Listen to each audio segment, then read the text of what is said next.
अस्सलाम वालेकुम। तहसील कैदाबाद वाले हो। कैदाबाद शहर जनाब थोड़ा जिहा दूर आके बैठे हाँ, बड़ा खुला माहौल है।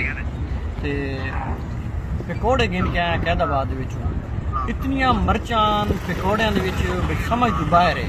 तहसील कैदाबाद वाले हो, इस टाइम कैदाबाद सब तो अच्छे पकौड़े अगर खाने हो तो केड़ी दुकान तो मिल सकते जिन्हों का टेस्ट भी बहुत अच्छा हो। गर्मियों ही खाओ तो बिल्कुल मैदा वगैरह ख़राब ना करें। तो कैदाबाद चाह सब तो अच्छी किहड़े होटल की मिलती है? कैदाबाद तो थोड़ा जिहा दूर गुंजाल शहर के नाल है। यकीन मनो ये कोई प्रमोशन नहीं, ये कुदरती एक दिलू तारीफ करना जिदा रूह मंगदा आना। पकौड़े उतों किते हैं तो इत्थे आके बैठे हैं चाह पीने वास्ते। होटल दिखाओ जी, हाफ कप चाह दा पीता। मैं आदा ये चाह एक घुट बड़ो ना ते आदे ने रोंगटे नहीं खड़े हो वेंदे ते 24 घंटे ज़ायका मूँह दे विच रावे। ओ जी चाह अगर पीवनी होवे ना तुसा लोगां भी ये होटल है, इत्थे आके पी गिनो।